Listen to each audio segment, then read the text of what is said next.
ফরিদপুরের ভাঙ্গা উপজেলার আজিমনগর ইউনিয়নের শিমুল বাজারে জাতীয়তাবাদী দল এর মনোনীত সংসদ সদস্য প্রার্থী শহীদুল ইসলাম খান বাবুলের পক্ষে বিশাল নির্বাচনী মিছিল অনুষ্ঠিত হয়েছে। স্টাফ রিপোর্টার জামাল উদ্দিন জানান, মঙ্গলবার বিকেল ৫টায় শিমুল বাজারে অবস্থিত ধানের শীষের নির্বাচনী ক্যাম্প থেকে মিছিলটি শুরু হয়ে পার্শ্ববর্তী বিভিন্ন সড়ক ও এলাকা প্রদক্ষিণ শেষে পুনরায় নির্বাচনী ক্যাম্পে এসে শেষ হয়। মিছিলের নেতৃত্ব দেন বিশিষ্ট সমাজসেবক ও আমেরিকা প্রবাসী ইলিয়াস ফকির। গণমিছিলে আজিমনগর ইউনিয়নের বিভিন্ন স্থান থেকে নেতাকর্মী ও সাধারণ মানুষ বিপুল সংখ্যায় অংশগ্রহণ করে।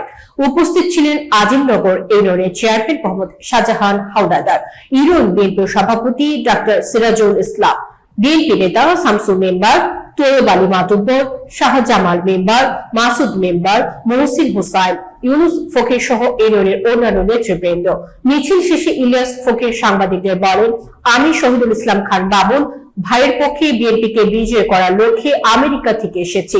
আমি দৃঢ়ভাবে আশাবাদী ফরিদপুর ৪ আসনে বাবুল ভাই বিপুল ভোটে বিজয়ী হবেন। এই অঞ্চলে তার বিকল্প নেই। তিনি এলাকার সর্বস্তরের জনগণের প্রতি ধানের শেষ প্রতীকে ভোট দিয়ে শহীদুল ইসলাম খান বাবুলকে বিজয়ী করার আহ্বান জানান।